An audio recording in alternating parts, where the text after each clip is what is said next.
Wow, well, he's a pro right away. No, there's gonna be nothing graceful here. Oh, you guys are so cute. No, this one's biting my finger. Don't let it bite your finger, Jess. Don't let it bite your finger. Okay.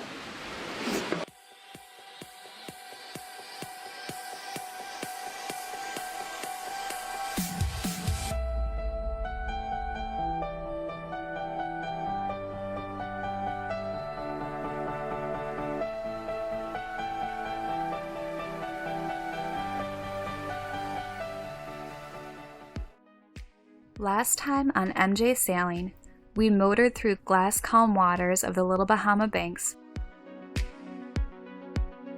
and enjoyed a beautiful pastel sunrise in the middle of nowhere,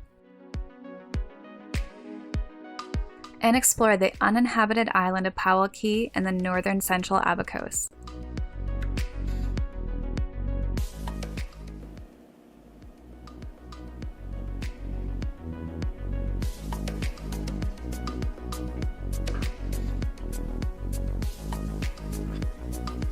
This water is so clear and so still. We've been able to see absolutely everything on the bottom. It's been crazy.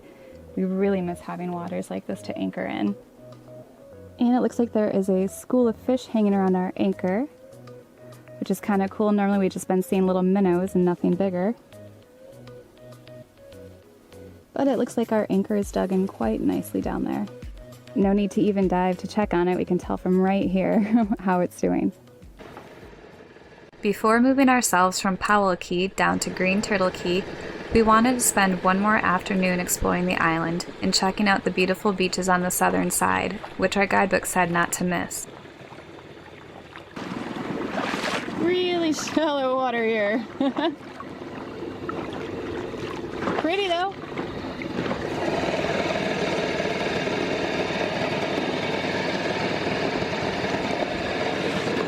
Yeah, it's not deep. No. You want me to walk us out? That's a long walk. Puttering around in the dinghy, we found that the beaches were now full of debris, most likely from Hurricane Irma, but the water was shallow with a nice sandy bottom. Perfect for lounging on a hot sunny day, but it didn't have the reefs for snorkeling we had been hoping to find.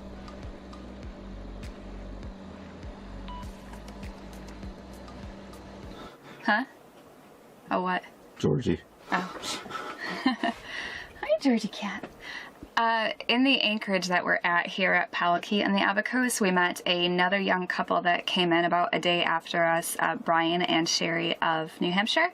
And so when I was taking my shower off of the back of the boat yesterday, I noticed Shari doing something really cool, and they had their spinnaker pull out, and she was like doing these twirls and twists and dips and whatnot. So when we had them over for drinks last night, I drunkenly asked if she would have me over to show me how to do it. But now we're gonna head over there, and hopefully I can learn how to do this, but most likely I will end up in the water at some point.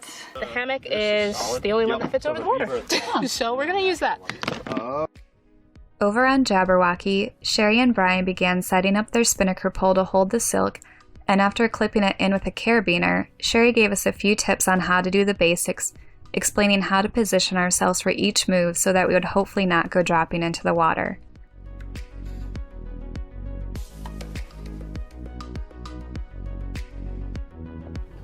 Any final words, Jess? Come get me out of the water. Okay, let's try this again.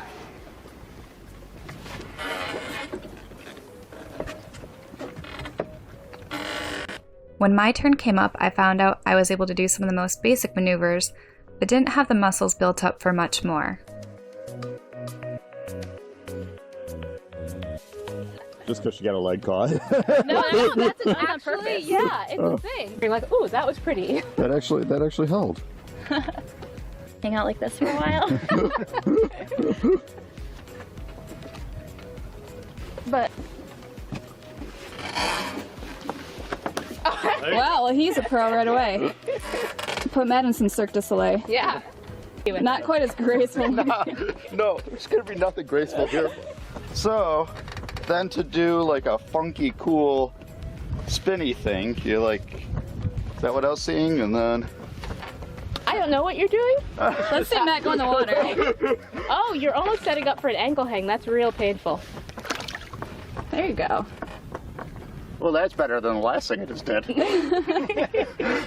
I can see how this could be elegant.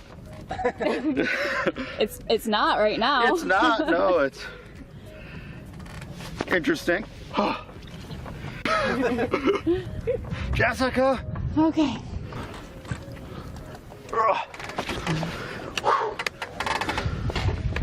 Well done. Thank you. Thank you.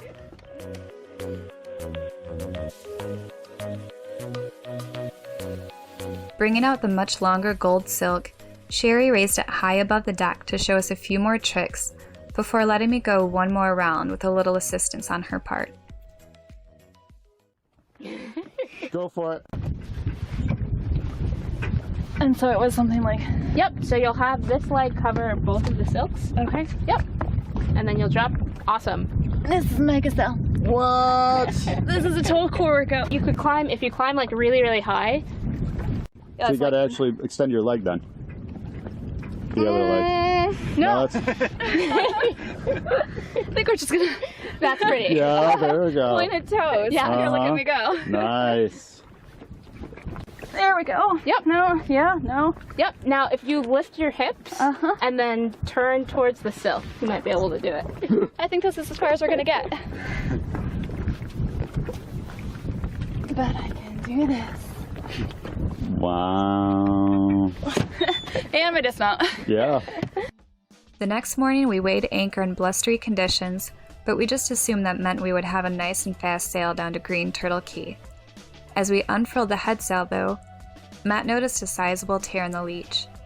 We didn't know if it came about because of weakened fabric when I replaced the sacrificial cover, but we knew we wouldn't be doing much sailing until I could get it repaired.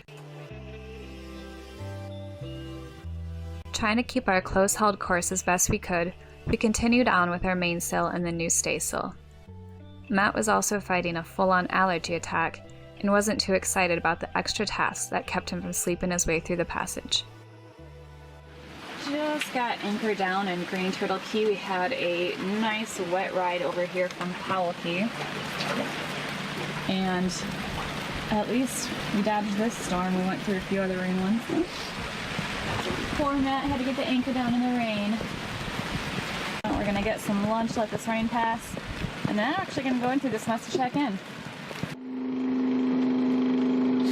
So this is my go to shore and check-in gear. It is still just raining nonstop out there, and it looks like we're gonna have a pretty wet dinghy ride, but you're supposed to dress up or look nice when you go to check in, so I'm trying to keep my, like, well, you can't even see them now, my nice khaki shorts all pretty for when we get to shore, but yeah, I have a feeling we're gonna get pretty wet on the way there, so.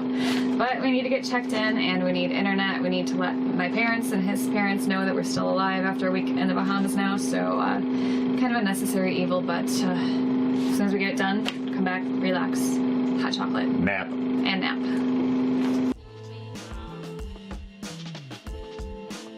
Hopping in the dinghy and fighting through showers, we made our way through town to find the customs office and were issued our cruising permit. After we checked that off our list, the next task was to get ourselves an internet plan to let our families know we were still alive.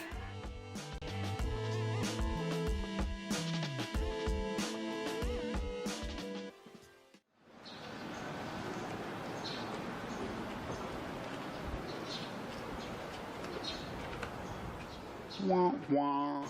Attempt 2, no Wi-Fi. Apparently I'm really bad at reading signs. And we missed, what time is it? 30 minutes ago this place closed, so. Because someone took too long getting ready. No, I took too long getting ready because the power boaters kept making me sick by waking me all day. Uh-huh. So, I guess I'll have to try again. But, no communication, no internet. No problem, Mom. Look at this steep hill in the Bahamas. I know, who knew that the Bahamas had elevation? That's all you're gonna hear say in these like episodes is who knew the Bahamas had this, who knew the Bahamas did this. Apparently the Abacos are a completely different set of islands from the rest of the Bahamas as far as we know. Yeah, I had no idea it was this different. I mean, there's trees everywhere. This is beautiful. Absolutely very, very beautiful place. After being let down again on trying to get a data plan, we wandered the cute town of New Plymouth and admired the pastel-colored homes and the palm trees swaying in the wind.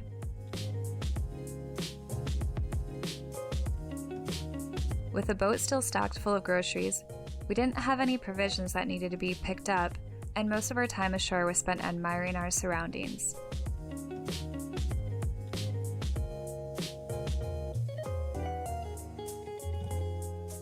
Coming across a hardware store, though, we of course had to pop inside and see what goods they carried, since boats and their parts always have a pesky way of needing maintenance or repairs.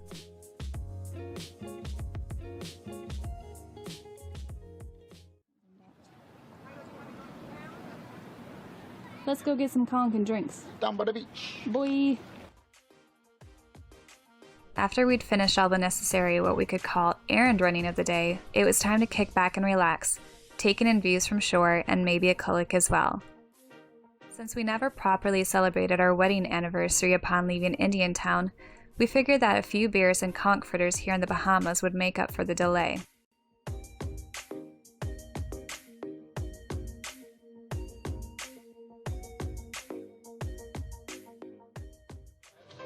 You find me a kulak? I did.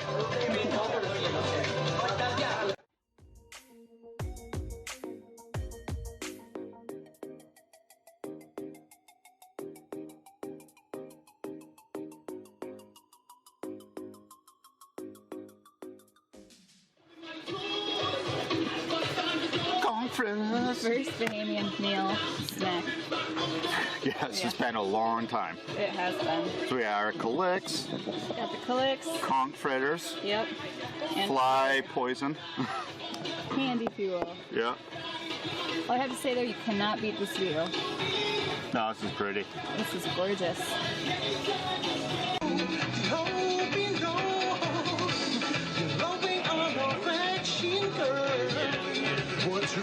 Lots of conch. Yeah. Sauce is pretty spicy too. Spicy sauce. Yeah. Yeah, even though we have a metal boat, I don't think we're going to attempt smashing any conch on it anytime soon. Yep.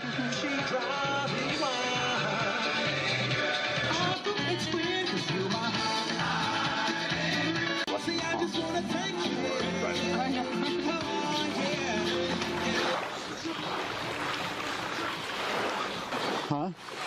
It's a little outside. It's fun. Oscillating a little, huh? It is. It's a wide range of motion. Let's try this again. I think it's because of the uneven branches. Oh, I got it now.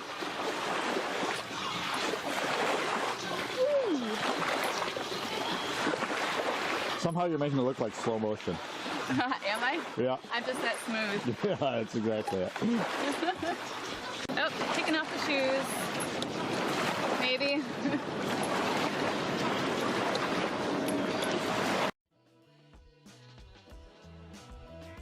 Since there are still a lot of the Bahamas left for us to explore, we were on our way again a few days later. Moving only 2 miles south, we decided to wait out a little more bad weather at No Name Cay, and also hoped to spend an afternoon ashore to visit the feral pigs that call this island home. Got the breakfast of champions here.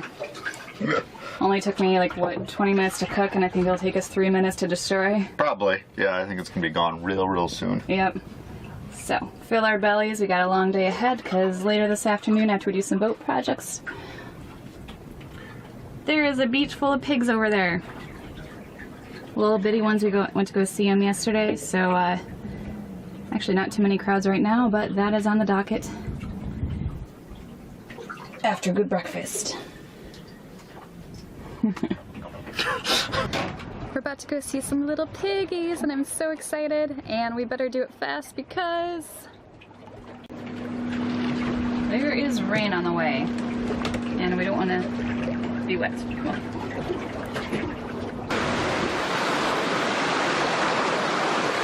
We have the pig beach to ourselves for about 5 more seconds.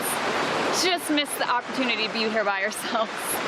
Yeah, so this beach, it used to be down in the Exumas was the pig beach. Yep. And then now It looks like they probably brought in pigs for this because in our guidebook for 2015 doesn't list anything here.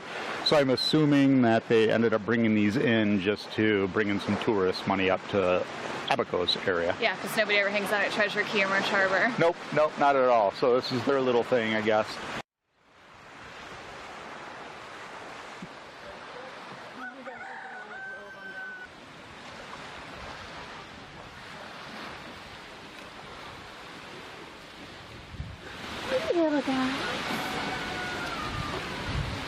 You guys are like all tucked into each other right here now. Hi. Hi, want to come say hello? He's still napping. Oh, you guys are so cute. No, this one's biting my finger. Don't let it bite your finger, Jess. Don't let it bite your finger.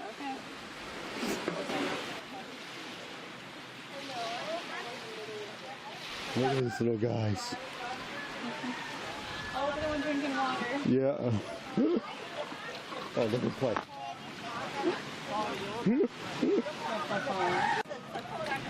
Hi, you. Should we see if this one wants my sandy carrot? Do you want a sandy carrot? Would you like a sandy carrot, little guy? You'd. Thank you for taking my sandy carrot that I didn't bring.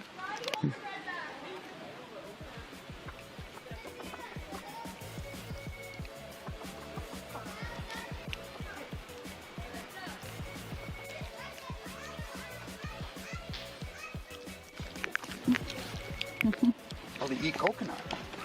Oh, it tastes really good. Look at that. Oh, yeah. Some Yeah, there's a coconut little in bit there. left. I think he scared it. Eat some coconut, dude. Through a little bit of research later on, we found out that there is no credible explanation of how these pigs ended up on No Name Cay. Some will say they were brought in as a tourist attraction, while others claim they were left here to be later hunted down. Since no one was taking official responsibility for them, a few years ago, a local resident named Craig Russell heard about these abandoned pigs and took it upon himself to take charge of their welfare. Twice a week he'd come out with food and water to keep these malnourished pigs healthy. Since then, it has become a hot tourist spot, with many visitors coming to see the pigs and bring them bread, carrots, and assorted fruits. Last year, Sunset Marine chipped in with a 2,000-gallon freshwater tank, and food donations are also taken by a GoFundMe account started by Craig. To find out more about the pigs of No Name Cay, or what you can do to chip in, check out the link in our description box below.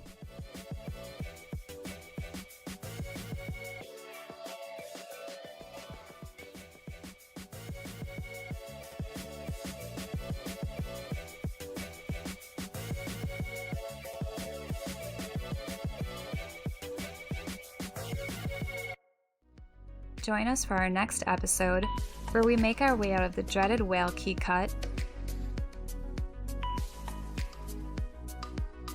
and hunker down in Marsh Harbor to wait out a cold front and some nasty storms it brings along with it.